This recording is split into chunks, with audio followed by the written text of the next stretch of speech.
हरे कृष्णा, राधे राधे। आज की कथा में आप सभी भक्तों का हार्दिक स्वागत है। भगवान श्री कृष्ण आपकी समस्त मनोकामनाओं को पूर्ण करें। दोस्तों, आज है 25 अप्रैल 2026, दिन है शनिवार, और आज आप सुनेंगे वैशाख मास की कथा का 24वां अध्याय। और इससे पहले के सभी अध्याय सुनने के लिए आप सभी भक्तों का बहुत बहुत आभार। दोस्तों, आज है वैशाख मास की शुक्ल पक्ष की 9वीं तिथि, जिसे सीता नवमी के रूप में मनाते हैं। ऐसा माना जाता है कि आज सीता माता का जन्म हुआ था, अवतरण हुआ था, और इसलिए वैशाख मास की शुक्ल पक्ष की 9वीं तिथि को सीता जी के जन्मोत्सव अर्थात अवतरण दिवस के रूप में मनाया जाता है। और आज वैशाख मास महात्म्य सुनने से पहले आप सुनेंगे सीता नवमी की कथा। तो भगवान श्री राम और माता सीता का ध्यान करके आज की पावन कथा का प्रारंभ करते हैं। प्रत्येक वर्ष वैशाख मास की शुक्ल पक्ष की 9वीं तिथि पर सीता नवमी या फिर जानकी जयंती मनाई जाती है। मान्यता है कि आज के दिन अगर व्रत धारण करते हैं और भगवान श्री राम और माता सीता का पूजन करते हैं तो 16 महान दान और पृथ्वी दान और सभी तीर्थों के दर्शन करने का पुण्य फल प्राप्त हो जाता है। सीता नवमी की पौराणिक कथा के अनुसार मारवाड़ क्षेत्र में एक वेदवादी, श्रेष्ठ और धर्मधुरीण ब्राह्मण निवास करते थे। उनका नाम था देवदत्त। उन ब्राह्मण की बड़ी सुंदर रूप गर्विता पत्नी थी।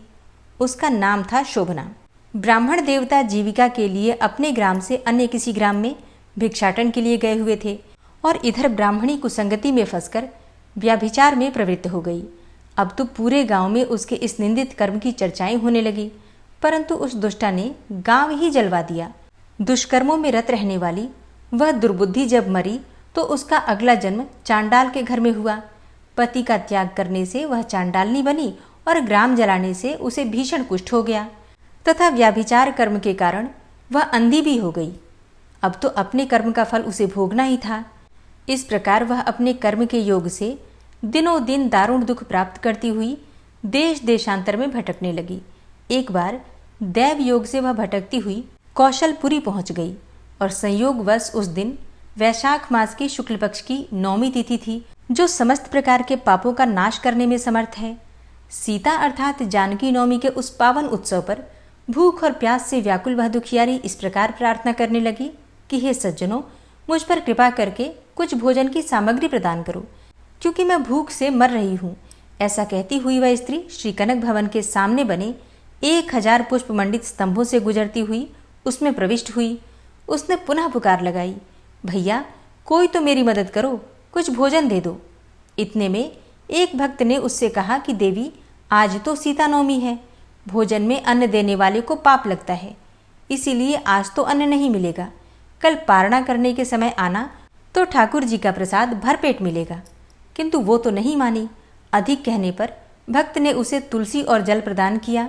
वह पापिनी भूख से ही मर गई, किंतु इसी बहाने अनजाने में उससे सीता नवमी का व्रत पूरा हो गया। अब तो परम कृपालिनी ने उसे समस्त पापों से मुक्त कर दिया।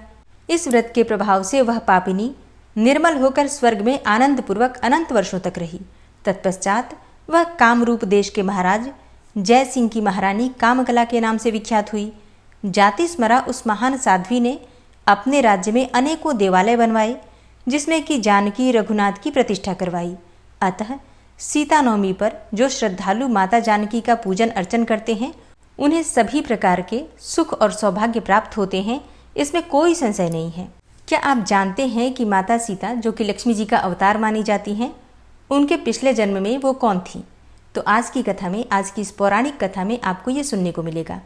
इस कथा के अनुसार माता लक्ष्मी जी का जो अवतार है, सीता माता, अपने पिछले जन्म में मुनि कुशध्वजा की बहुत ही सुंदर पुत्री वेदावती थी। वे भगवान विष्णु की भक्त थी और हर समय भगवान विष्णु की पूजा में ही लीन रहा करती थी। उनका प्रण था कि वे भगवान विष्णु के अतिरिक्त किसी और से विवाह नहीं करेंगी। उनके पिता एक ऋषि थे। वे अपनी बेटी के इस प्रण को अच्छी तरह से जानते थे। उन्होंने कभी भी अपनी पुत्री को अपना मन बदलने के लिए विवश नहीं किया। पुत्री की इच्छा का सम्मान करते हुए उन्होंने पुत्री के लिए आए हुए अनेकों शक्तिशाली राजाओं और देवताओं के रिश्तों को मना कर दिया। मना किए गए रिश्तों में से एक रिश्ता दैत्यों के शक्तिशाली राजा शंभु का भी था। जब ऋषि ने अपनी पुत्री के रिश्ते के लिए मना कर दिया तो शंभु ने इसे अपना अपमान समझा और अपने अपमान का बदला लेने के उद्देश्य से मौका देखकर वेदावती के माता पिता का उसने वध कर दिया। अपने माता पिता की मृत्यु के बाद वेदावती संसार में बिल्कुल अकेली और अनाथ हो गई। वे अपने पिता के आश्रम में ही रहने लगी और सारा समय भगवान विष्णु का ध्यान करने लगी।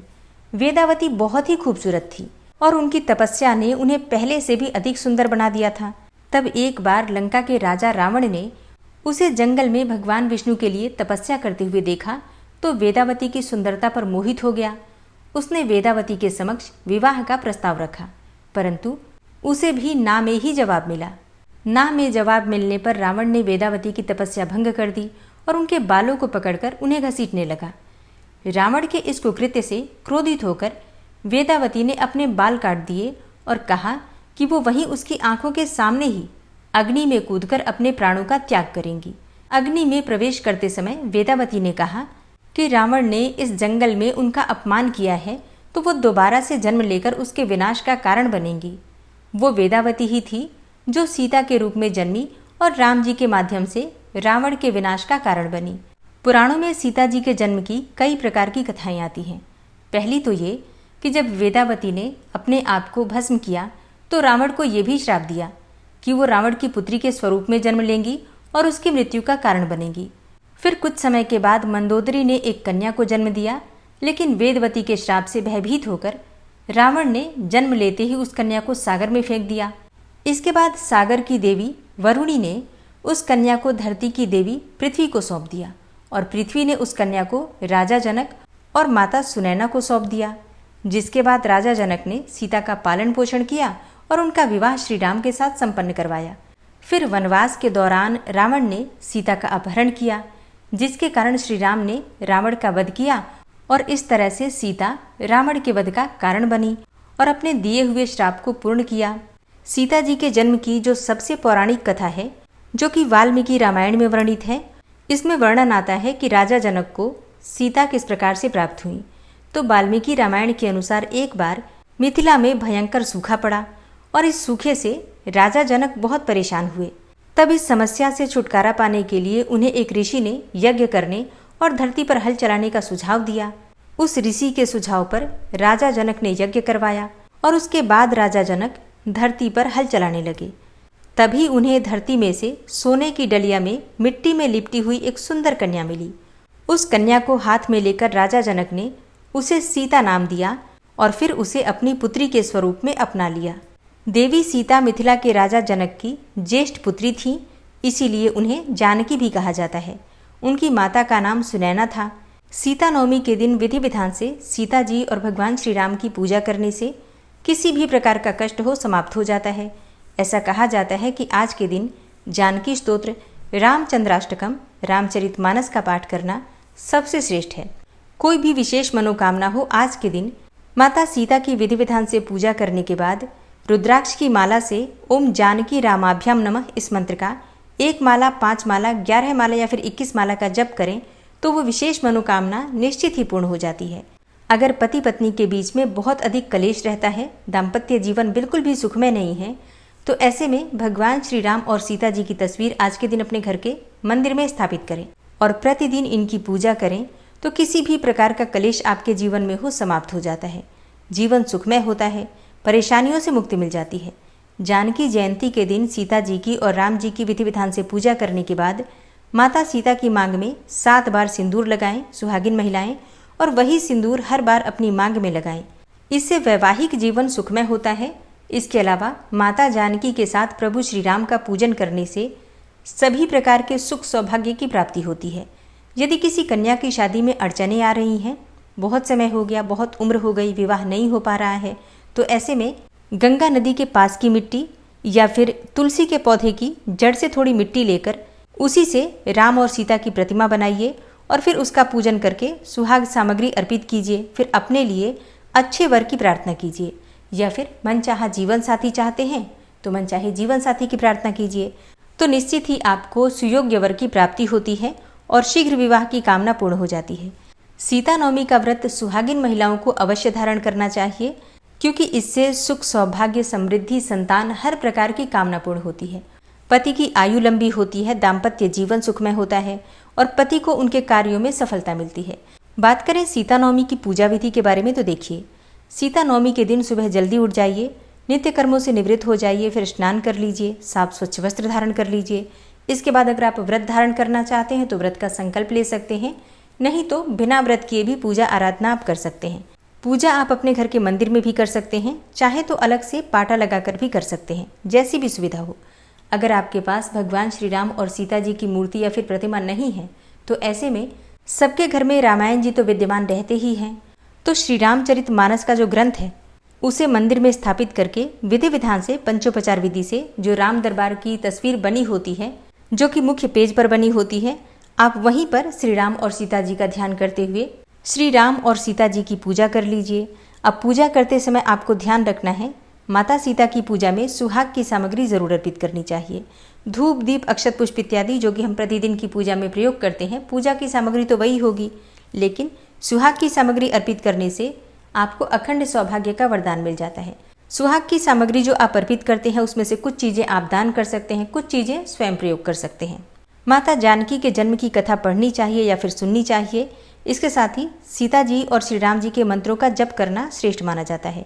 भोग में आप दूध या फिर गुड़ से बने हुए जो व्यंजन होते हैं उसे अर्पित करके और फल इत्यादि अर्पित करके विधि विधान से पूजा कर लीजिए।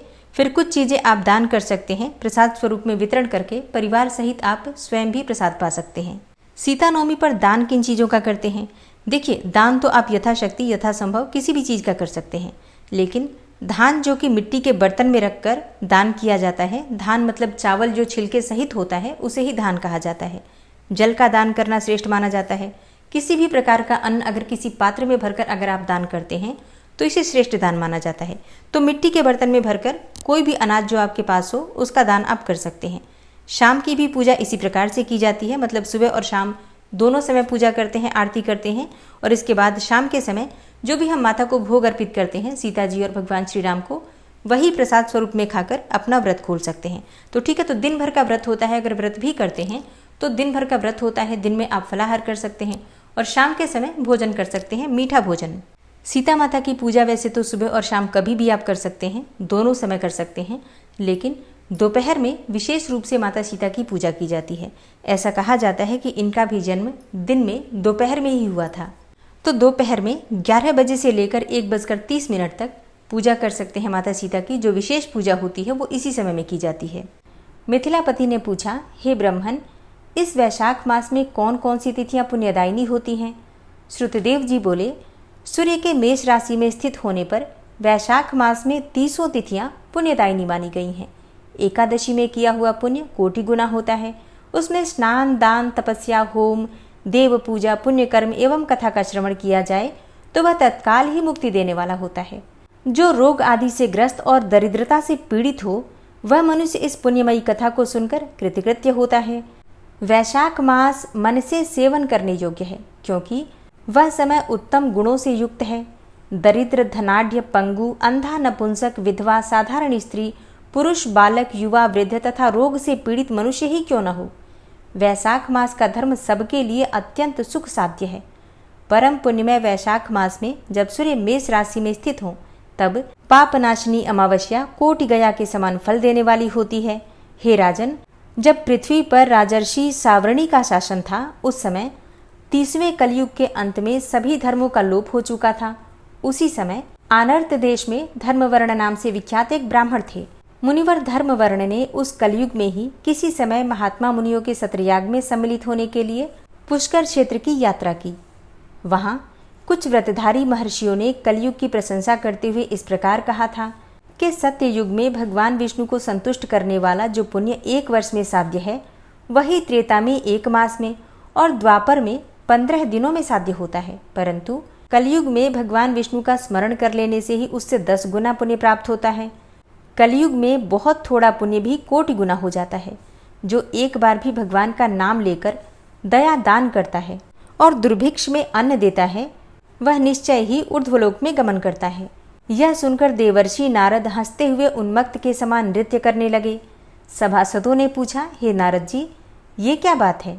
तब बुद्धिमान नारद जी ने हंसते हुए उन सबको उत्तर दिया कि आप लोगों का कथन सत्य है, इसमें कोई संदेह नहीं है कि कलयुग में स्वल्प कर्म से भी महान पुण्य का साधन किया जाता है तथा क्लेशों का नाश करने वाले भगवान केशव स्मरण मात्र से ही प्रसन्न हो जाते हैं। तथापि मैं आप लोगों से यह कहता हूँ कि कलयुग में ये दो बातें दुर्घट हैं। शिश्नेंद्रिय का निग्रह और जिह्वा को वश में रखना, ये दोनों कार्य जो सिद्ध कर ले वही नारायण स्वरूप है। अतः कलयुग में आपको यहाँ नहीं ठहरना चाहिए। नारद जी की ये बात सुनकर उत्तम व्रत का पालन करने वाले महर्षि सहसा ही यज्ञ को समाप्त करके सुखपूर्वक चले गए। धर्मवर्ण ने भी यह बात सुनकर भूलोक को त्याग देने का विचार किया। उन्होंने ब्रह्मचर्य व्रत धारण करके दंड और कमंडलू हाथ में ले लिया और जटावल्कलधारी होकर वे कलयुग के अनाचारी पुरुषों को देखने के लिए घर छोड़कर चल दिए। उनके मन में बड़ा विस्मय हो रहा था। उन्होंने देखा प्रायः मनुष्य पापाचार में प्रवृत्त होकर बड़े भयंकर एवं दुष्ट हो गए हैं। ब्राह्मण पाखंडी हो चले हैं, शूद्र संन्यास धारण करते हैं, पत्नी अपने पति से द्वेष रखती हैं, शिष्य गुरु से वैर करता है, सेवक स्वामी के और पुत्र पिता के घात में लगा हुआ है, ब्राह्मण शूद्रवत और गौएं बकरियों के समान हो गई हैं। वेदों में गाथा की ही प्रधानता रह गई है और शुभ कर्म साधारण लौकिक कृत्यों के ही समान रह गए हैं। इनके प्रति किसी की महत्व बुद्धि नहीं है। भूत प्रेत और पिशाच आदि की उपासना चल पड़ी है। सब लोग मैथुन में ही आसक्त हैं और उसके लिए अपने प्राण भी खो बैठते हैं। सब लोग झूठी गवाही देते हैं। मन में सदा छल और कपट भरा रहता है। कलयुग में सदा लोगों के मन में कुछ और वाणी में कुछ और तथा क्रिया में कुछ और ही देखा जाता है। सबकी विद्या किसी न किसी स्वार्थ को लेकर ही होती है और केवल राजभवन में ही उसका आदर होता है। संगीत आदि कलात्मक विद्याएं भी राजाओं को प्रिय हैं। कली में अधम मनुष्य पूजे जाते हैं और श्रेष्ठ पुरुषों की अवहेलना होती है। कली में वेदों के विद्वान ब्राह्मण दरिद्र होते हैं। लोगों में प्रायः भगवान की भक्ति नहीं होती। पुण्य क्षेत्र में पाखंड अधिक बढ़ जाता है। शूद्र लोग जटाधारी तपस्वी बनकर धर्म की व्याख्या करते हैं। सभी मनुष्य अल्पायु, दयाहीन और शठ होते हैं। कली में प्रायः सभी धर्म के व्याख्याता बन जाते हैं और दूसरों से कुछ लेने में ही उत्सव मनाते हैं। अपनी पूजा कराना चाहते हैं और व्यर्थ ही दूसरों की निंदा करते हैं। अपने घर आने पर सभी अपने स्वामी के दोषों की चर्चा में ही तत्पर रहते हैं। कली में लोग साधुओं को नहीं जानते, पापियों को ही बहुत आदर देते हैं। दुराग्रही लोग इतने दुराग्रही होते हैं कि साधु पुरुषों के एक दोष का भी ढिंढोरा पीटते हैं और पापात्माओं के दोष समूहों को भी गुण बतलाते हैं। कली में गुणहीन मनुष्य दूसरों के गुण को न देखकर उनके दोष को ही ग्रहण करते हैं। जैसे पानी में रहने वाली जोंक प्राणियों के रक्त पीती है, जल नहीं पीती, उसी प्रकार जोंक के धर्म से संयुक्त होकर मनुष्य दूसरे का रक्त चूसते हैं। औषधियाँ शक्तिहीन होती हैं। ऋतुओं में उलटफेर हो जाता है। सब राष्ट्रों में अकाल पड़ता है। कन्या योग्य समय में संतानोत्पत्ति नहीं करती। लोग नट और नर्तकों की विद्याओं से विशेष प्रेम करते हैं। जो वेद वेदांत की विद्याओं में तत्पर और अधिक गुणवान हैं, उन्हें अज्ञानी मनुष्य सेवक की दृष्टि से देखते हैं। वे सबके सब भ्रष्ट हैं। कली में प्रायः लोग श्राद्ध कर्म का त्याग करते हैं, वैदिक कर्मों को छोड़ बैठते हैं। प्रायः जिह्वा पर भगवान विष्णु के नाम कभी नहीं आते। लोग श्रृंगार रस में आनंद का अनुभव करते हैं और उसी के गीत गाते हैं। कलयुग के मनुष्यों में न कभी भगवान विष्णु की सेवा देखी जाती है, न शास्त्रीय चर्चा होती है, न कहीं यज्ञ की दीक्षा है, न विचार का लेश है, न तीर्थ यात्रा है और न दान धर्म ही होते देखे जाते हैं। यह कितने आश्चर्य की बात है। उन सबको देखकर धर्मवर्ण को बड़ा भय लगा। पाप से कुल की हानि होती देखकर अत्यंत आश्चर्य से चकित होकर वे दूसरे द्वीप में चले गए।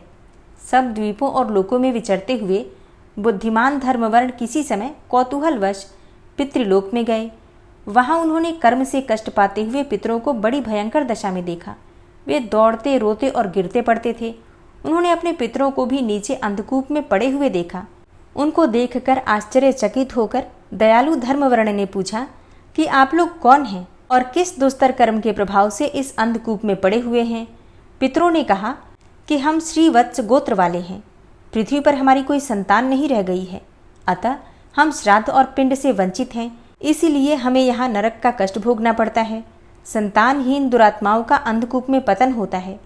हमारे वंश में एक ही महायशस्वी पुरुष हैं जो धर्मवर्ण के नाम से विख्यात हैं, किंतु वह विरक्त होकर अकेला घूमता फिरता है। उसने गृहस्थ धर्म को स्वीकार ही नहीं किया है। वह एक ही तंतु हमारे कुल में अवशिष्ट हैं।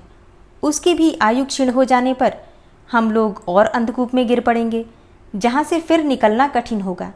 इसलिए तुम पृथ्वी पर जाकर धर्मवर्ण को समझाओ कि हम लोग दया के पात्र हैं। हमारे वचनों से उसको ये भी बताओ कि हमारी वंश रूपा दुर्वा को काल रूपी चूहा प्रतिदिन खा रहा है। क्रमशः सारे वंश का नाश हो गया है, एक तुम ही बचे हो। जब तुम भी मर जाओगे तब संतान परंपरा ना होने के कारण तुम्हें भी अंधकूप में ही गिरना पड़ेगा। इसीलिए गृहस्थ धर्म को स्वीकार करके संतान की वृद्धि करो। इससे हमारी और तुम्हारी दोनों की ऊर्ध्वगति होगी। यदि एक भी पुत्र वैशाख, माघ अथवा कार्तिक मास में हमारे उद्देश्य से स्नान, श्राद्ध और दान करेगा तो उससे हम लोगों की ऊर्ध्वगति होगी और नरक से उद्धार हो जाएगा। यदि एक पुत्र भी भगवान विष्णु का भक्त हो जाए, एक भी एकादशी का व्रत रहने लगे अथवा एक भी भगवान विष्णु की पापनाशक कथा श्रवण करे तो उसकी 100 बीती हुई पीढ़ियों का तथा 100 भावी पीढ़ियों का उद्धार होता है। वे पीढ़ियां पाप से आवृत होने पर भी नरक का दर्शन नहीं करती। दया और धर्म से रहित उन बहुत से पुत्रों के जन्म से क्या लाभ, जो कुल में उत्पन्न होकर सर्वव्यापी भगवान नारायण की पूजा ही नहीं करते। इस प्रकार प्रिय वचनों द्वारा धर्मवर्ण को समझाकर तुम उसे विरक्तिपूर्ण ब्रह्मचर्य आश्रम से गृहस्थ आश्रम में प्रवेश करने की सलाह दो। पितरों की ये बात सुनकर धर्मवर्ण अत्यंत विस्मित हुआ और हाथ जोड़कर बोला, मैं ही धर्मवर्ण नाम से विख्यात आपके वंश का दुराग्रही बालक हूँ। यज्ञ में महात्मा नारद जी का यह वचन सुनकर कि कलयुग में प्रायः कोई भी रसनेन्द्रिय और शिष्णेन्द्रिय को दृढ़तापूर्वक संयम में नहीं रखता, मैं दुर्जनों की संगति से भयभीत होकर अब तक दूसरे दूसरे द्वीपों में घूमता रहा। इस कलयुग के 3 चरण बीत गए और अंतिम चरण भी 3.5 भाग व्यतीत हो चुके हैं। मेरा जन्म तो व्यर्थ ही बीता है, क्योंकि जिस कुल में मैंने जन्म लिया उसमें माता पिता के ऋण को भी मैंने नहीं चुकाया। पृथ्वी के भारभूत उस शत्रुतुल्य पुत्र के उत्पन्न होने से क्या लाभ, जो पैदा होकर भगवान विष्णु और देवताओं तथा पितरों की पूजा न करे। मैं आप लोगों की आज्ञा का पालन करूंगा। बताइए, पृथ्वी पर किस प्रकार मुझे कलयुग से और संसार से भी बाधा नहीं प्राप्त होगी। धर्मवर्ण की बात सुनकर पितरों के मन को कुछ आश्वासन मिला। फिर पितर बोले, बेटा, तुम गृहस्थाश्रम स्वीकार करके संतानोत्पत्ति के द्वारा हमारा उद्धार करो। जो भगवान विष्णु की कथा में अनुरक्त होते, निरंतर श्रीहरि का स्मरण करते और सदाचार के पालन में तत्पर रहते हैं, उन्हें कलयुग बाधा नहीं पहुंचाता। हे मानद, जिसके घर में शालिग्राम शिला अथवा महाभारत की पुस्तक हो, उसे भी कलयुग बाधा नहीं दे सकता। जो वैशाख मास के धर्मों का पालन करता, माघ स्नान में तत्पर होता और कार्तिक में दीप देता है, उसे भी कली की बाधा नहीं प्राप्त होती। जो प्रतिदिन महात्मा भगवान विष्णु की पापनाशक एवं मोक्षदायिनी दिव्य कथा सुनता है, जिसके घर में बलि वैश्व देव होता है, शुभकारिणी तुलसी स्थित होती हैं तथा जिसके आंगन में उत्तम गौ रहती हैं, उसे भी कलयुग बाधा नहीं देता। अतः इस पापात्मक युग में भी तुम्हें कोई भय नहीं है। बेटा, शीघ्र पृथ्वी पर जाओ। इस समय वैशाख मास चल रहा है। यह सबका उपकार करने वाला मास है। सूर्य के मेष राशि में स्थित होने पर 30 तिथियां पुण्यदायिनी मानी गई हैं। एक एक तिथि में किया हुआ पुण्य कोटि कोटि गुना अधिक होता है। उनमें भी जो वैशाख की अमावस्या तिथि है, वो तो मनुष्यों को मोक्ष देने वाली है, देवताओं और पितरों को बहुत प्रिय है, शीघ्र ही मोक्ष की प्राप्ति कराने वाली है। जो उस दिन पितरों के उद्देश्य से श्राद्ध करते हैं और जल से भरा हुआ घड़ा एवं पिंड देते हैं, उन्हें अक्षय फल की प्राप्ति होती है। अतः हे महामते, तुम शीघ्र जाओ और जब अमावस्या हो तब कुंभ सहित श्राद्ध एवं पिंडदान करो। सबका उपकार करने के लिए गृहस्थ धर्म का आश्रय लो। धर्म, अर्थ और काम से संतुष्ट हो, उत्तम संतान पाकर फिर मुनिवृत्ति से रहते हुए सुखपूर्वक द्वीप द्वीपांतरों में विचरण करो। पितरों के इस प्रकार आदेश देने पर धर्मवर्ण मुनि शीघ्रतापूर्वक भूलोक में गए।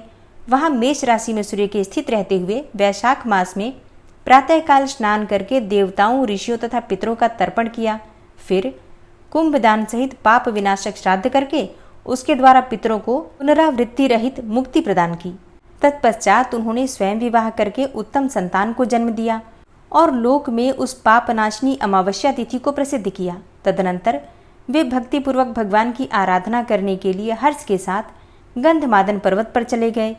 इसलिए वैशाख मास की यह अमावस्या तिथि परम पवित्र मानी गई है। हरे कृष्णा। आज की कथा का यहीं पर समापन करती हूँ। उम्मीद करती हूँ ये कथा आपको जरूर पसंद आई होगी।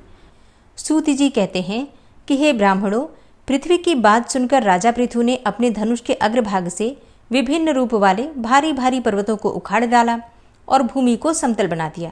राजकुमार पृथु ने पृथ्वी के शरीर से अपने बाणों को स्वयं ही निकाल लिया। उनके आविर्भाव से पहले केवल प्रजाओं की ही उत्पत्ति हुई थी, कोई सच्चा राजा ही नहीं हुआ था। और उन दिनों यह सारी प्रजा कहीं भूमि में गुफा बनाकर, कहीं पर्वत पर, कहीं नदी के किनारे, जंगली झाड़ियों में और संपूर्ण तीर्थों में तथा समुद्र के किनारों पर निवास करती थी। सब लोग पुण्य कर्मों में लगे रहते थे। फल फूल और मधु यही उनका आहार हुआ करता था। वेन कुमार पृथु ने प्रजा के इस कष्ट को देखा और उसे दूर करने के लिए स्वयंभू मनु को बछड़ा तथा अपने हाथ को ही दुग्ध पात्र बनाकर पृथ्वी से सब प्रकार के धान्य और गुणकारी अन्नमय दूध का दोहन किया। सुधा के समान लाभ पहुंचाने वाले उस पवित्र अन्न से प्रजा पितरों तथा ब्रह्मा आदि देवताओं का यजन पूजन करने लगी। हे द्विजवरों, उस समय की सारी प्रजा पुण्य कर्म में संलग्न रहती थी। अतः देवताओं, पितरों, विशेषतः ब्राह्मणों और अतिथियों को अन्न देकर पश्चात स्वयं भोजन करती थी। उसी अन्न से अन्यान्य यज्ञों का अनुष्ठान करके वह देवेश्वर भगवान श्री विष्णु का यजन और तर्पण करती तथा उसी अन्न के द्वारा संपूर्ण देवता तृप्त होते थे। फिर श्री भगवान की प्रेरणा से मेघ पानी बरसाता और उससे पवित्र अन्न आदि उत्पन्न होता था। तदनंतर समस्त ऋषियों, महामना ब्राह्मणों तथा सत्यवादी देवताओं ने भी इस पृथ्वी का दोहन किया। अब मैं यह बताता हूँ कि पितर आदि ने किस प्रकार बछड़ों की कल्पना करके पूर्व काल में वसुधा को दूहा था। हे द्विजोत्तमों, पितरों ने चांदी का दोहन पात्र बनाकर यम को बछड़ा बनाया, अंतक ने दूहने वाले ग्वाले का काम किया और स्वधा रूपी दुग्ध को दूहा। इसके बाद सर्पों और नागों ने तक्षक को बछड़ा बनाकर तुम्बी का पात्र हाथ में लेकर विष रूपी दूध दूहा। वे महाबली और महाकाय भयानक सर्प उस विष से ही जीवन धारण करते हैं। विष ही उनका आधार, विष ही आकार, विष ही बल और विष ही पराक्रम है। इसी प्रकार समस्त असुरों और दानवों ने भी अन्न के अनुरूप लोहे का पात्र बनाकर संपूर्ण कामनाओं के साधनभूत मायामय दूध का दोहन किया, जो उनके समस्त शत्रुओं का विनाश करने वाला है। वही उनका बल और पुरुषार्थ है। उसी से दानव जीवन धारण करते हैं। उसी को पाकर आज भी समस्त दानव माया में प्रवीण देखे जाते हैं। इसके बाद गंधर्वों और अप्सराओं ने पृथ्वी का दोहन किया। नृत्य और संगीत की विद्या ही उनका दूध थी। उसी से गंधर्व, यक्ष और अप्सराओं की जीविका चलती है। परम पुण्यमय पर्वतों ने भी इस पृथ्वी से नाना प्रकार के रत्न और अमृत के समान औषधियों का दोहन किया। वृक्षों ने पत्तों के पात्र में पृथ्वी का दूध दुहा। जलने और कटने के बाद भी फिर से अंकुर निकल आना, यही उनका दूध था। उस समय पाकर का पेड़ बछड़ा बना था और शाल के पवित्र वृक्ष ने दुहने का काम किया था। गुह्यक, चारण, सिद्ध और विद्याधरों ने भी सबको धारण करने वाली इस पृथ्वी को दुहा था। उस समय यह वसुंधरा संपूर्ण अभिलषित पदार्थों को देने वाली कामधेनु बन गई थी। जो लोग जिस जिस वस्तु की इच्छा करते थे, उन्हें भिन्न भिन्न पात्र और बछड़ों के द्वारा वह वस्तु यह दूध के रूप में प्रदान करती थी। यह धात्री अर्थात धारण करने वाली और विधात्री अर्थात उत्पन्न करने वाली है। यह श्रेष्ठ वसुंधरा है। यह समस्त कामनाओं को पूर्ण करने वाली कामधेनु है तथा यह पुण्यों से अलंकृत, परम पावन, पुण्यदायिनी, पुण्यमयी और सब प्रकार के धान्य को अंकुरित करने वाली है। यह संपूर्ण चराचर जगत की प्रतिष्ठा और योनि अर्थात उत्पत्ति स्थान है। यही महालक्ष्मी और सब प्रकार के कल्याण की जननी है। यही पांचों भूतों का प्रकाश और रूप है। यह समुद्र पर्यंत पृथ्वी पहले मेदिनी के नाम से प्रसिद्ध थी। फिर अपने को वेन कुमार राजा पृथु की पुत्री स्वीकार करने के कारण यह पृथ्वी कहलाने लगी। हे ब्राह्मणों, राजा पृथु के प्रयत्न से इस पृथ्वी पर घर और गांवों की नींव पड़ी। फिर बड़े बड़े कस्बे और शहर इसकी शोभा बढ़ाने लगे। यह धन धान्य से संपन्न हुई और सब प्रकार के तीर्थ इसके ऊपर ही प्रकट हुए। इस वसुमती देवी की ऐसी ही महिमा बतलाई गई है। यह सर्वदा सर्वलोकमयी मानी गई है। वेन कुमार महाराज पृथु का ऐसा ही प्रभाव पुराणों में वर्णित है। ये महाभाग नरेश संपूर्ण धर्मों के प्रकाशक, वर्णों और आश्रमों के संस्थापक तथा संपूर्ण लोकों के धारण और पोषण करने वाले थे। जो सौभाग्यशाली राजा इस लोक में वास्तविक राजपद प्राप्त करना चाहते हो, उन्हें परम प्रतापी राजा वेन कुमार पृथु को नमस्कार करना चाहिए। जो धनुर्वेद का ज्ञान और युद्ध में सदा ही विजय प्राप्त करना चाहते हो, उन्हें भी महाराज पृथु को प्रणाम करना चाहिए। सम्राट पृथु राजा महाराजाओं को भी जीविका प्रदान करने वाले थे। हे द्विजवरों, यह प्रसंग धन, यश, आरोग्य और पुण्य प्रदान करने वाला है। जो मनुष्य महाराज पृथ्वी के चरित्र का श्रवण करता है उसे प्रतिदिन गंगा स्नान का फल मिलता है तथा वह सब पापों से शुद्ध होकर भगवान श्री विष्णु के परम धाम को जाता है। ऋषियों ने पूछा, हे सूत जी, पापाचार पूर्ण बर्ताव करने वाले जिस राजा वेन का आपने परिचय दिया है, उस पापी को उस व्यवहार का कैसा फल मिला? सूत जी बोले, हे ब्राह्मणों, पृथु जैसे सौभाग्यशाली और महात्मा पुत्र के जन्म लेने पर राजा वेन पाप रहित हो गया। उसे धर्म का फल प्राप्त हुआ। जिन नरेशों ने समस्त महापाप का उपार्जन किया है, उनके वे पाप तीर्थ यात्रा से नष्ट हो जाते हैं और संतों का संग प्राप्त होने से पुण्य की ही वृद्धि होती रहती है। पापियों से बातचीत करने, उन्हें देखने, स्पर्श करने, उनके साथ बैठने, भोजन करने तथा उनके संग में रहने से पाप का संचार होता है और पुण्यात्माओं के संग से केवल पुण्य का ही प्रसार होता है, जिससे सारे पाप धुल जाने के कारण मनुष्य पुण्य गति को ही प्राप्त करते हैं। ऋषियों ने पूछा, हे महामते, पापी मनुष्यों को परम सिद्धि की प्राप्ति कैसे होती है? यह बात भी हमें विस्तार के साथ बतलाइए। सूत जी बोले, नर्मदा, यमुना और गंगा, इन 3 नदियों की धारा के आसपास जो महापापी रहते हैं वे जानबूझकर या बिना जाने भी इनके जल में नहाते और क्रीड़ा करते हैं। अतः महानदी के संसर्ग से उन्हें परम गति की प्राप्ति हो जाती है।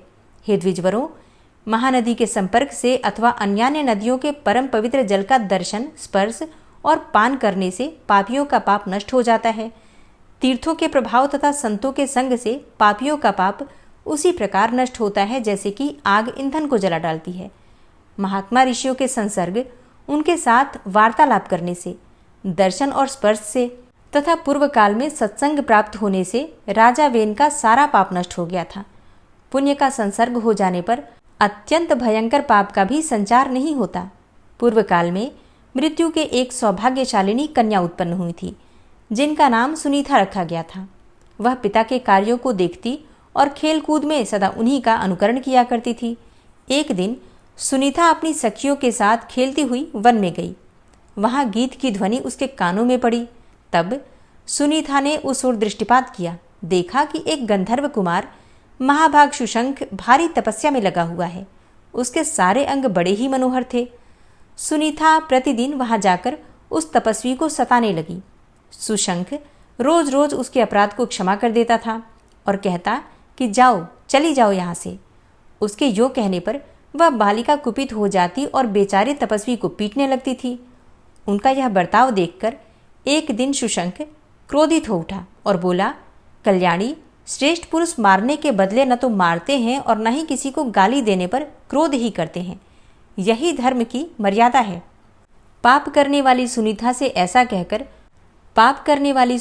ऐसा कहकर वह धर्मात्मा गंधर्व क्रोध से निवृत्त हो रहा और उसे अबला स्त्री जानकर बिना कुछ दंड दिए लौट गया। सुनीता ने पिता के पास जाकर कहा, हे तात, मैंने वन में जाकर एक गंधर्व कुमार को पीटा है। वह काम क्रोध से रहित होकर तपस्या कर रहा था और मेरे पीटने पर उस धर्मात्मा ने कहा है कि मारने वाले को मारना और गाली देने वाले को गाली देना उचित नहीं है। पिताजी, बताइए उसके इस कथन का क्या कारण है? सुनीता के इस प्रकार पूछने पर धर्मात्मा मृत्यु ने उससे कुछ भी नहीं कहा, उसके प्रश्न का उत्तर ही नहीं दिया। तदनंतर वह फिर वन में गई। सुशंख तपस्या में लगा हुआ था।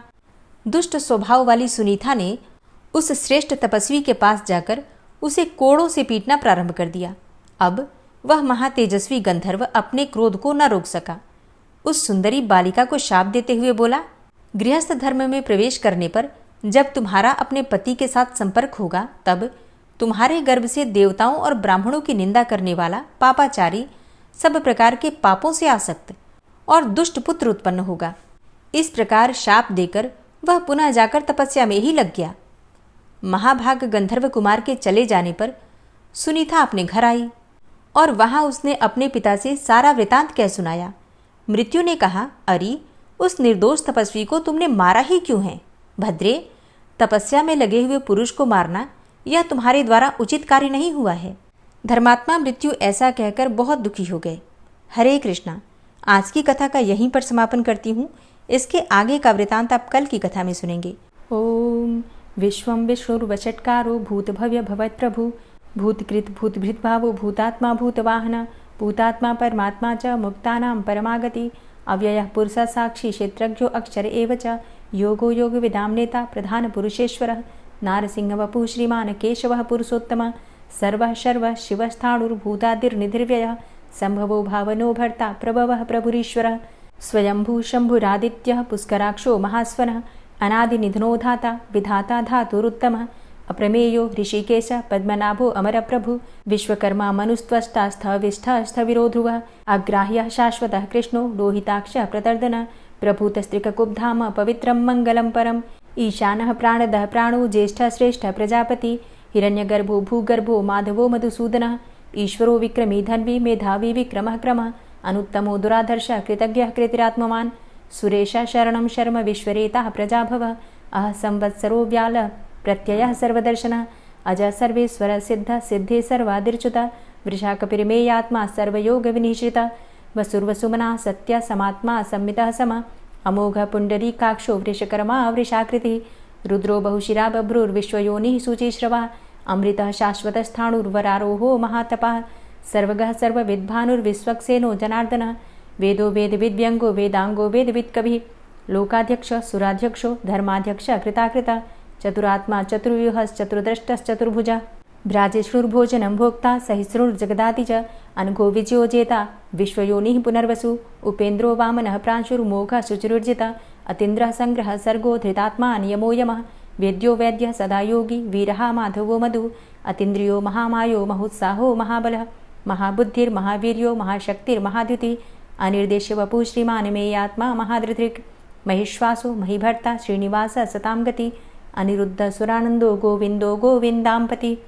मरीचिर्दमनो हंस सुपर्णो भुजगोत्तम हिरण्यनाभः सुतपा पद्मनाभः प्रजापति अमृत्यु सर्वदिक्सिंहः सन्धाता सन्धिमानस्थिरः अजो दूर्मर्षणः शास्ता विश्रुतात्मा सुरारिः गुरुर्गुरुतमो धाम सत्य सत्यपराक्रम निमिषो अनिमिषो श्रग्वी वाचस्पतिरुदारधि अग्रणिर्ग्रामणी श्रीमान् न्यायो नेता समीरण सहस्रमूर्धा विश्वात्मा सहस्राक्षा सहस्रपात् आवर्तनो निवृत्तात्मा संवृतः संप्रमर्दन अह संवर्तको वहनिर्निलोधरणीधरः सुप्रसादः प्रसन्नात्मा विश्वदृग् विशुभुग्विभु सत्कर्ता सत्कृतः साधु जहर्नुर्नारायणो नरः असंख्येयो अप्रमेयात्मा विशिष्टशिष्टकृच्छुवि सिद्धार्थ सिद्धसंकल्प सिद्धिदः सिद्धिसाधनः वृषाहि वृषभो विष्णुर्विष्पर्वा वृषोदरः वर्धनो वर्धमानश्च विविक्तः श्रुतिसागरः सुभुजो दूर्धरो वाग्मी महेन्द्रो वसुदो वसु नैकरूपो बृहद्रूप शिपिविष्टः प्रकाशनः ओजस्तेजो द्युतिधरः प्रकाशात्मा प्रतापनः रिद्धस्पष्टाक्षरो मन्त्रश्चन्द्रांशुर्भास्करदुतिः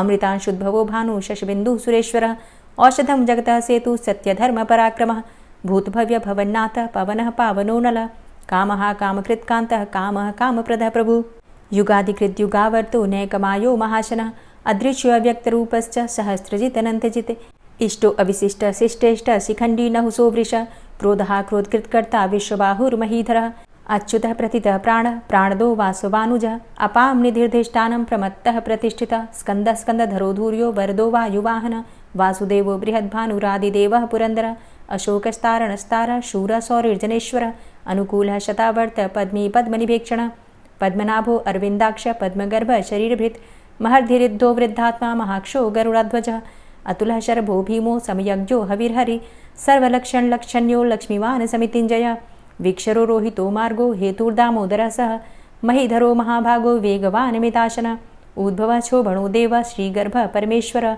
करणं कारणं कर्ता विकर्ता गहनो गुहः व्यवसायो व्यवस्थान संस्थान स्थानदो ध्रुवः परर्थी परमस्पस्तुष्टः पुष्टः सुभेक्षणः रामो विरामो विरजो मार्गो नेयो नयोनयः वीरः शक्तिमतां श्रेष्ठो धर्मो धर्मविदुत्तमः वैकुण्ठः पुरुषः प्राणः प्राणदः प्रणवः पृथु हिरण्यगर्भः शत्रुघ्नो व्याप्तो वायुरुधोक्षजः ऋतुः सुदर्शनः कालः परमेष्ठी परिग्रहः उग्रः संवत्सरो दक्षो विश्रामो विश्वदक्षिणः विस्तारः स्थावरस्थाणु प्रमाणं बीजमव्ययम् अर्थो अनर्थो महाकोशो महाभोगो महाधनः अनिर्विण्णः स्थविष्टोभू धर्मयुपो महामख नक्षत्रनेमिर्नक्षत्री क्षमा चामः समीहनः यज्ञ इज्यो महेज्यश्च क्रतुसत्रं सतां गतिः सर्वदर्शी विमुक्तात्मा सर्वज्ञो ज्ञानमुत्तमं सुव्रतः सुमुखः सुष्मा सुघोषः सुखदः सुहृतः मनोहरो जित्क्रोधो वीरबाहुर्विदारणः स्वापनः स्ववसो व्यापी नैकात्मा नैककर्मकृत् वत्सरो वत्सलो वत्सी रत्नगर्भो धनेश्वरः धर्मगुप्त धर्मकृत धर्मी सदसक्षरमक्षरम अविज्ञाता सहस्रांसुर्विधाता कृतलक्षण गभस्तिनेमिः सत्वस्थ सिंहो भूतमहेश्वर आदिदेवो महादेवो देवेशो देवभृद्गुरुः उत्तरो गोपतिर्गोप्ता ज्ञानगम्यः पुरातन शरीरभूतभृद्भोक्ता कपीन्द्रो भूरि दक्षिण सोमभो अमृतपः सोम पुरुजित पुरुषोत्तम विनियोजय सत्यसन्धो दाशाः सात्वतां पतिः जीवो विनयिता साक्षी मुकुन्दो अमितविक्रम अम्भो निद्रणन्तात्मा महोदधीशयोऽन्तकः अजो महारः स्वाभाव्यो जितामित्रः प्रमोदन आनन्दो नन्दनो नन्दः सत्यधर्मा त्रिविक्रमः महर्षि कपिलाचार्यः कृतज्ञो मेदिनीपतिः त्रिपदस्त्रिदशाध्यक्षो महाशृङ्गः कृतान्तकृत् महावराहो गोविन्दः सुखेणः कनकाङ्गदी गुह्यो गभीरो गहनो गुप्तश्चक्रगदाधरः वेधा स्वाङ्गो अजितः कृष्णो दृढः सङ्कर्षणोच्युत वरुणो वारुणो वृक्षः पुष्कराक्षो महामनाः भगवान् भगानन्दी वनमाली हलायुध आदित्यो ज्योतिरादित्यः सहिष्णुर्गतिसत्तमः सुधन्वाखण्ड परशुर्दारुणो द्रविडप्रदः दिविस्त्रिक्सर्वदृग्व्यासो वाचस्पतिर्योनिजः त्रिसामासामगः साम निर्वाणं भेषजम्भिषक् सन्न्यासकृच्छमः शान्तो निष्ठा शान्तिः परायणं शुभाङ्गः शान्तिदस्रष्टा कुमुदः कुवलेशय गोहितो गोपतिर्गोप्ता वृषभाक्षो वृषप्रियः अनिवर्ति निवृतात्मा संक्षेप्ता चेमकृच्छिव श्रीवत्सवक्षा श्रीवास श्रीपति श्रीमताम्बरः श्रीद श्रीश श्रीनिवास श्रीनिधि श्रीविभावन श्रीधर श्रीकर श्रेय श्रीमान् लोकत्रयाश्रय स्वक्ष स्वंग शतानंदो नंदिर्ज्योतिर्गणेश्वर विजितात्मा विधेयात्मा सत्कीर्तिश्छिन्न संशय उदीर्ण सर्वतक्षसुर्निश शाश्वत स्थिर भूषयो भूषणो भूतिर्विशोकः शोकनाशन अर्चिष्मानर्चित कुंभो विशुद्धात्मा विशोधन अनिरुद्धो अप्रतिरथ प्रद्युम्नो अमितविक्रमः कालिनेमि निहावीर शौरी सूर्जनेश्वर त्रिलोकात्मा त्रिलोकेशः केशवः केशिहारी कामदेवः कामपालः कामीकान्तः कृतागमः अनिर्देशव पुर्विष्णोर्वीरो अनन्तो धनञ्जयः ब्रह्मण्यो ब्रह्मकृद्ब्रह्मा ब्रह्म ब्रह्म विवर्धन ब्रह्मविद् ब्राह्मणे ब्रह्मी ब्रह्मज्ञो ब्राह्मणप्रियः महाक्रमो महाकर्मा महातेजा महोरगः महाक्रतुर्महायज्वा महायज्ञो महाहवि स्तव्यस्तव प्रियस्तोत्रं स्तुतिस्तोतारणप्रियः पूर्णः पुरैता पुण्य पुण्यकीर्तिर्नामयः मनोजवस्तीर्थकरो वसुरेता वसुप्रद वसुप्रदो वासुदेव वसुर्वसुमनाहवि सद्गतिः सत्कीर्तिः सत्ता सद्भूति सत्परायणः शूरसेनो यदुश्रेष्ठः सन्निवासः सुयामुनः भूतावासो वासुदेवः सर्वासु निलयो अनलः दर्पः दर्पदो दृप्तो दूर्धरोऽथा पराजितः विश्वमूर्तिर्महामूर्तिर्दीप्तमूर्तिर्मूर्तिमान् अनेकमूर्तिरव्यक्तः शतमूर्तिः शताननः एको नैकः सवः किं यत्तत्पदमनुत्तमं लोकबन्धुर्लोकनाथो माधवो भक्तवत्सलः सुवर्णवर्णो हेमांगो वरांगश्चन्दनांगदी वीरः विषमः शून्यो घृताशीर चलश्चलः अमानीमानदो मान्यो लोकस्वामी त्रिलोकदृक् सुमेधा मेधजो धन्यः सत्यमेधा धराधरः तेजो वृषः द्वितिधरः सर्वशस्त्रभृताम्बर प्रग्रहो निग्रहो व्यग्रो नैकशृङ्गो गदाग्रजः चतुर्मूर्तिश्चतुर्बाहुश्चतुर्व्यूहश्चतुर्गति चतुरात्मा चतुर्भावश्चतुर्वेदविदेकपात् समावर्तो अनिवृतात्मा दुर्जयो दुरतिक्रम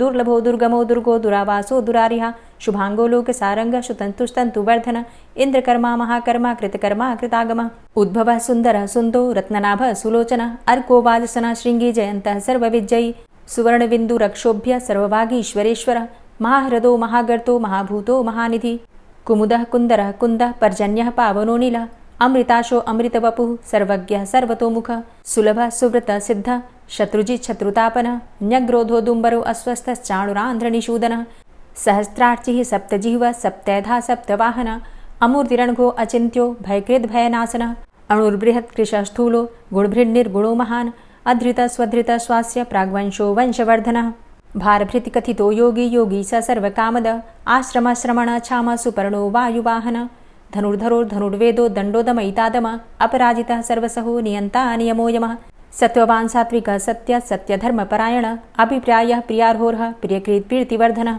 विहाय सगतिर्ज्योति सुरुचिर्हुद्भुग्विभु रविर्विलोचनः सूर्य सविता रविलोचनः अनन्तो हुद्भुग्भोक्ता सुखदो नैकजोग्रज अनिर्विण्ण सदामर्षि लोकाधिष्ठानमद्भुतः सनात सनातन्तमः कपिलः कपिरप्यय स्वस्तिदा स्वस्तिकृत् स्वस्ति स्वस्तिभुक् स्वस्ति दक्षिण रौद्रः कुण्डली चक्रे विक्रमयुर्जितशासन शब्दातिग शब्दशः शिशिरः शर्वरीकर अक्रूरः पेशलो दक्षो दक्षिणः क्षमिणाम्बर विद्वतमो वितभय पुण्यश्रवणकीर्तन उत्तारणो दुष्कृतिः पुण्यो दुःस्वप्ननाशन वीरः रक्षणः सन्तो जीवनः पर्यवस्थितः अनन्तरूपो अनन्तसृर्जितमन्युर्भयापः चतुरश्रो गभीरात्मा विदिशो व्यादिशो दिश अनादिर्भूर्भुवो लक्ष्मीः सुवीरो रुचिराङ्गद जननो जन्मादिर्भीमो भीमपराक्रम आधारनीलयोधाता पुष्पहासः प्रजागर ऊर्ध्वगः सत्पथाचार प्राणदः प्रणमपण प्रमाणं प्राणनीलयः प्राणभृत् प्राणजीवनः तत्त्वं तत्त्वविदेकात्मा जन्म मृत्यु जरातिग भूर्भुवस्वस्तरुस्तारः सविता प्रपितामह यज्ञो यज्ञपतिर्यज्वा यज्ञाङ्गो यज्ञवाहन यज्ञभृद्यज्ञकृद्यज्ञ यज्ञभुग्यज्ञसाधन यज्ञान्तिकृद्यज्ञ गुह्यमन्यमन्नादेव च आत्मयोनिः स्वयं जातो वैखानः सामगायन देवकी नन्दन स्रष्टा क्षितिसः पापनाशनः शङ्खभृन्नन्दकी चक्री शारङ्गधन्वा गदाधरः रथाङ्गपाणिरक्षोभ्य सर्वप्रहरणायुध ओम नमः इति। और अब आप सुनेंगे श्री तुलसी चालीसा। श्री तुलसी महारानी करु विनय सिरनाय, जो मम हो संकट विकट दीजे मात नशाय। नमो नमो तुलसी महारानी, महिमा अमित न जाए बखानी। दियो विष्णु तुमको सन्माना, जग में छायो सुयस महाना। विष्णु प्रिया जय जयति भवानी, तिहु लोक की हो सुख खानी। भगवत पूजा करे जो कोई, बिना तुम्हारे सफल न होई। जिन घर तव नहीं होय निवासा, उस घर कर ही विष्णु नहीं बासा। करे सदा जो तव नित सुमिरन, तेहि के काज होय सब पूरन। कार्तिक मास महात्म तुम्हारा, ताको जानत सब संसारा। तव पूजन जो करे कुंवारी, पावे सुंदर वर सुकुमारी। करे जो पूजा नित प्रति नारी, सुख संपत्ति से होय सुखारी। वृद्धा नारी करे जो पूजन, मिले भक्ति होवे पुलकित मन। श्रद्धा से पूजे जो कोई, भवनिधि से तर जावे सोई। कथा भागवत यज्ञ करावे, तुम बिन नहीं सफलता पावे। छायो तब प्रताप जग भारी, ध्यावत तुम्हि सकल चित धारी। तुम्ही मात यंत्रन तंत्रन में, सकल काज सिद्धि होवे क्षण में। औषधि रूप आप हो माता, सब जग में तव यश विख्याता। देव ऋषि मुनि और तपधारी, करत सदा तव जय जयकारी। वेद पुराणन तव यश गाया, महिमा अगम पार नहीं पाया।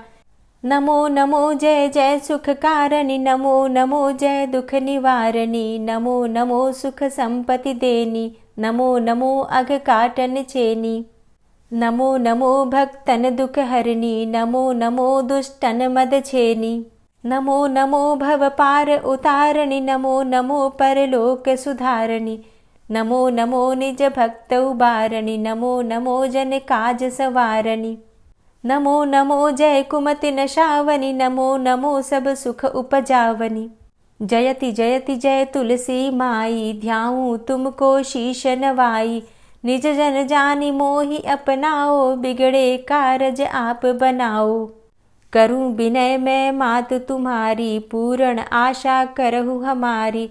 शरण चरण कर जोरी मनाऊं, निश दिन तेरे ही गुण गाऊं। करहु मात अब मोह पर दाया, निर्मल होए सकल मम काया। मांगू मातु यही बर दीजे, सकल मनोरथ पूर्ण कीजे। जानू नहीं कछु नेम आचारा, क्षमहु मातु अपराध हमारा। 12 मास करे जो पूजा, तासम जग में और नहीं दूजा। प्रथम ही गंगा जल मंगवावे, फिर सुंदर स्नान करावे। चंदन अक्षत पुष्प चढ़ावे, धूप दीप नैवेद्य लगावे। करे आचमन गंगा जल से, ध्यान करे हृदय निर्मल से। पाठ करे फिर चालीसा की, स्तुति करे मात तुलसा की। यह विधि पूजा करे हमेशा, ताके तन नहीं रहे कलेशा। करे मास कार्तिक का साधन, सोवे नित पवित्र हुई जाहि। है यह कथा महासुखदाई, पढ़े सुने सो भव तर जाई। यह श्री तुलसी चालीसा, पाठ करे जो कोय। गोविंद सो फल पावही, जो मन इच्छा होय। तुलसी चालीसा संपूर्ण। और अब आप सुनेंगे तुलसी महारानी की आरती। तुलसी महारानी नमो नमो, हरि की पटरानी नमो नमो। तुलसी महारानी नमो नमो, हरि की पटरानी नमो नमो। धन्य तुलसी पूर्ण तप कीनो, धन्य तुलसी पूर्ण तप कीनो। शालिग्राम की बनी पटरानी नमो नमो। तुलसी महारानी नमो नमो, हरि की पटरानी नमो नमो। जाके पत्र मंजरी कोमल, जाके पत्र मंजरी कोमल, श्रीपति कमल चरण लपटानी नमो नमो, हरि की पटरानी नमो नमो। तुलसी महारानी नमो नमो।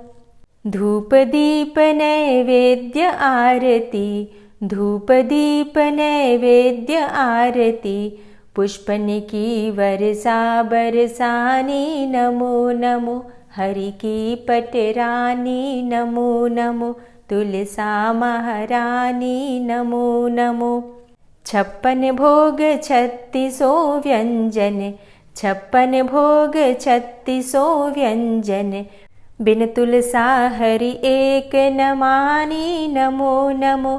तुलसी महारानी नमो नमो, हरि की पटरानी नमो नमो। सभी सखी मैया तेरो यश गावे, सभी सखी मैया तेरो यश गावे, भक्ति दान दीजे महारानी नमो नमो। तुलसा महारानी नमो नमो, हरि की पटरानी नमो नमो। नमो नमो तुलसा महारानी, नमो नमो तुलसी महारानी। तुलसी महारानी नमो नमो, हरि की पटरानी नमो नमो। तुलसी महारानी नमो नमो, हरि की पटरानी नमो नमो। प्रेम से बोलिए तुलसी मैया की जय।